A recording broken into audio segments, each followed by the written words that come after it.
Matéria do DCM, Diário do Centro do Mundo. Como tem todos os documentos, matéria que vale a pena ler inteira, eu vou só trazer os principais pontos, mas tem ali todos os documentos, tem todo ali escaneado, enfim, tudo para você poder ver as referências todas, é muito bem feita essa matéria. Como candidato em Diadema, ajudou o Ricardo Nunes, candidato de São Paulo, em esquema investigado de obras fantasmas em São Paulo. Então tá aqui, candidato a prefeito em Diadema, tá aqui, candidato a prefeito de São Paulo. Põe aqui a matéria rapidinho. Olha só, cara. Olha a maluquice que a gente está vivendo aqui. O candidato a prefeito de Diadema, Takaharu Yamauchi, é o Taka, o pessoal chama ele de Taka, tá? Conhecido como Taka Yamauchi, é o responsável direto pelas contratações emergenciais de empresas participantes do esquema envolvendo... Eu caio para trás quando eu leio esses números, meu irmão.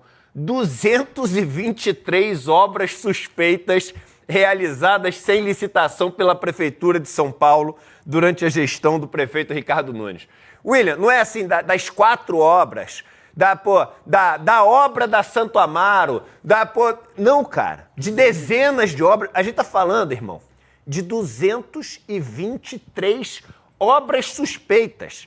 Aí, olha só, além disso, ele se tornou réu na justiça, o Takaharu Yamauchi, em pelo menos 3 processos, acusado de fraudar licitação pública, essas feitas sem caráter emergencial, para favorecer companhias que estão nas listas das que mais contratam com o município. Tá aqui o próximo pedacinho, por favor. As obras foram entregues a amigos do prefeito Ricardo Nunes, do mesmo partido de Taka, conforme uma série de denúncias que vêm sendo publicadas pela imprensa e investigadas pelo MP. Pelo menos, olha a estatística, 7 em cada 10, quer dizer, 70%, pelo menos 70% das obras da prefeitura sob a gestão Nunes possuem suspeita de conluio, diz a matéria do DCM. Meu irmão, tu tem noção do que é 70% das obras terem suspeita de conluio? Do início do ano passado até junho desse ano, vocês estão falando de um período pequeno, Taka era presidente da SP Obras, estatal responsável pelas obras públicas municipais da capital. E nesse período pequeno, tudo isso que a gente está vendo. Assim, era o agora candidato em Diadema quem homologava as contratações emergenciais e assinava o contrato das obras suspeitas.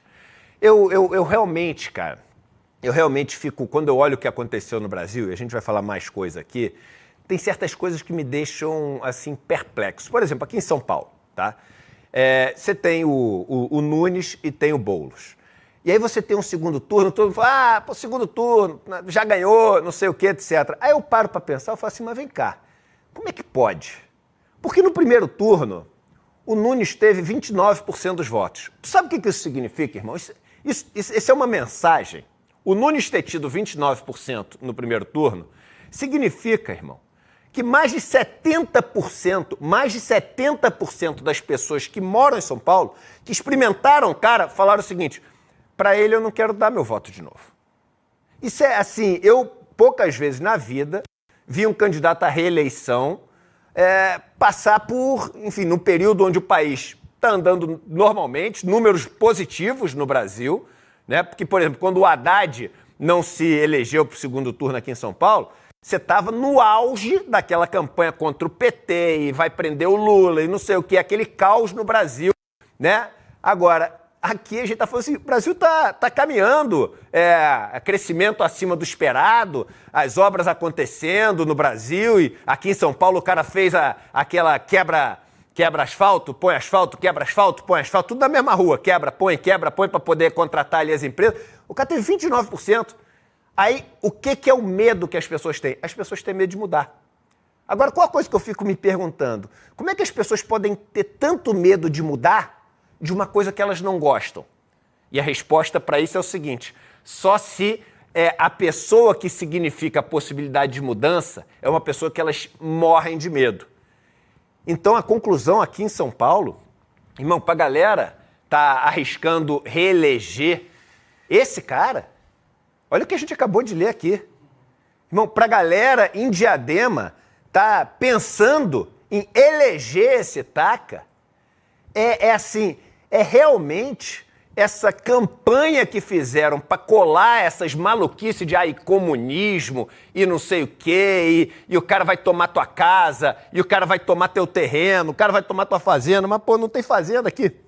São Paulo, não, mas ele é do MST, mas não é do MST, é do MTST, então ele vai tomar alguma coisa, meu irmão, porque, não sei, esse cara é um perigo. Mas como assim o perigo? Fantasma do comunismo. Por isso que o nome é fantasma. Por isso que o nome é fantasma. Mas, cara, é impressionante. A gente não pode normalizar essas coisas. Mais de 200 obras. O cara que caiu de paraquedas ali, porque ninguém votou nesse cara. Um cara que ninguém gosta, porque o cara tem 29% das intenções no primeiro turno. Como é que as pessoas podem ter tanto medo de mudar?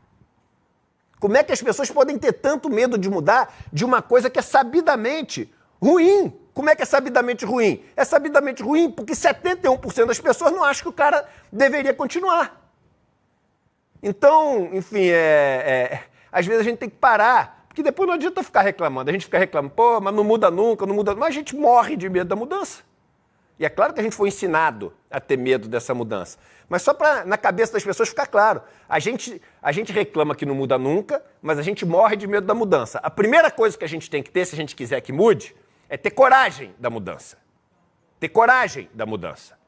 Porque tem uma frase que diz o seguinte: nem toda mudança leva para algo melhor. É verdade, a mudança tem risco.